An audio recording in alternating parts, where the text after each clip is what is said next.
Three news stories from the Horn of Africa for you. Firstly, Sudan viewers. Once again, huge protests are underway these minutes when I'm recording this video in several parts of Sudan, not only in Khartoum but in other cities and states as well. Huge protests are underway. We have a video clip for you, and security forces are shooting protesters. Views.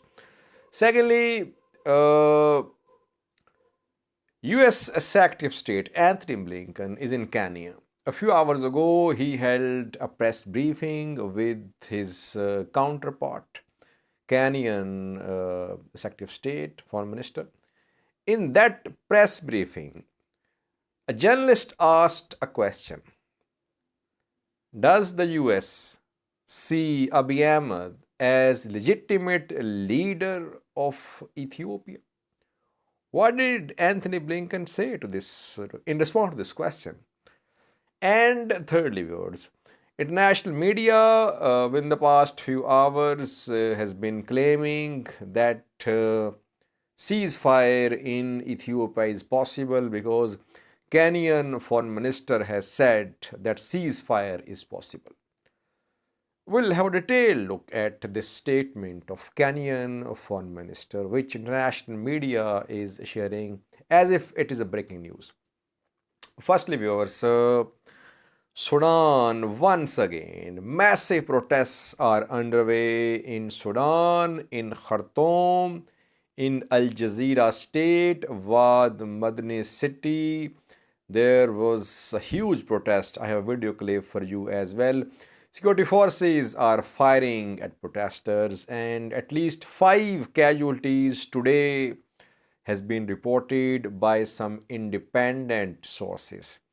International community is calling upon Sudanese forces not to use force, but Sudanese forces are using force against protesters. Today's protests were called by Sudan's professional bodies. Sudan's professional bodies, doctors' bodies, their traders' bodies, they are proving to be the strongest force in these protests so far. They are not backing down, though internet today once again is shut down. It has been shut down in Sudan. Despite all the hindrance, all the restrictions, these professional bodies, they have managed to rally people once again. People took to the streets in large numbers in Sudan. People have rejected Al-Burhan's coup, his new sovereignty council. They want a reinstatement of Abdullah Hamdok. Watch a video from Al Jazeera state, Wad Madani city, where you can see a massive protest. So the protests are not just in Khartoum. They are spread across Sudan. And it's becoming difficult for Sudanese military to control the situation. Watch the video from Al Jazeera state of Sudan.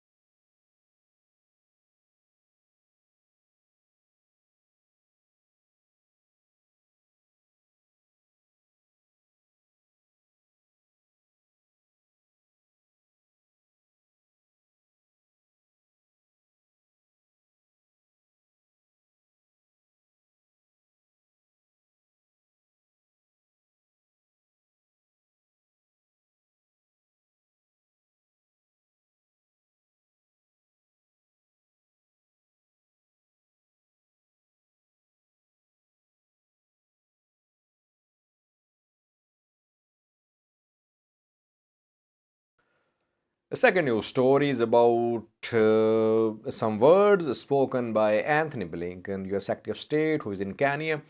He responded to a question during a press briefing a few hours ago, and he said that PM Abiy of Ethiopia is duly elected leader of Ethiopia, and he and other factions should start talks. What is TPLF's position about PM Abiy, about Ethiopian June 21st elections? TPLF rejected June 21st elections because main parties boycotted. TPLF was declared as a terrorist party. OFC, OLF were not part of this process of elections. So several parties boycotted. Tigray People Liberation Fund rejected elections.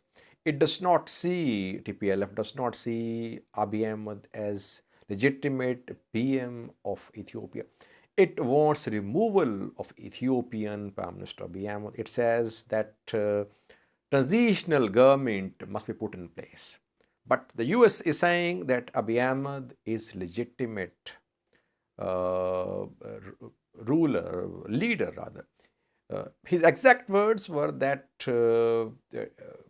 duly elected leader of Ethiopia. Exact words of Antony Blinken, that Abiy Ahmad, duly elected leader of Ethiopia. So, in a way, it means US is opposing Abiy Ahmad's removal from power by force.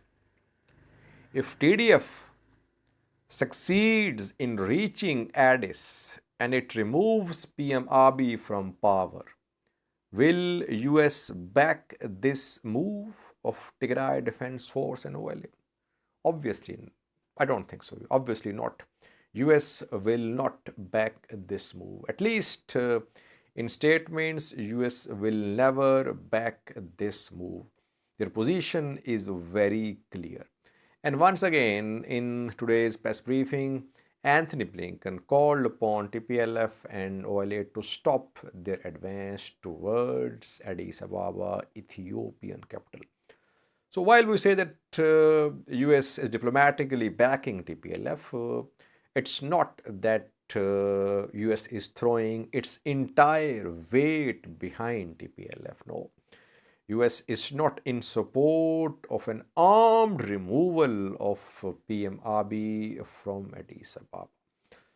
Thirdly, viewers, for the past few hours, international media has been sharing some breaking news that, according to Kenyan foreign minister, ceasefire is possible in Ethiopia.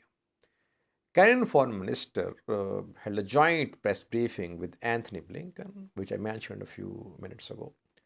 In that press briefing, in response to a question, the lady said, ceasefire is possible in Ethiopia, but she said, we should believe in the wisdom of Ethiopian people to solve their problems. We should support them.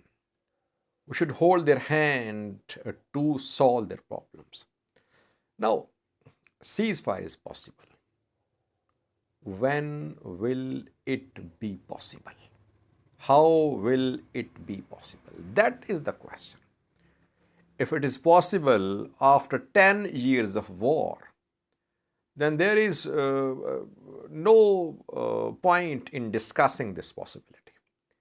If it is possible after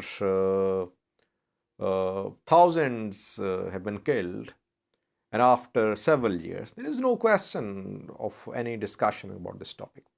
Question is, when will it be possible? How will it be possible? Are the sides ready for a ceasefire? Have they made some progress towards a ceasefire? Has Kenya made any progress towards ceasefire? Has Obasanjo made any progress towards ceasefire? No.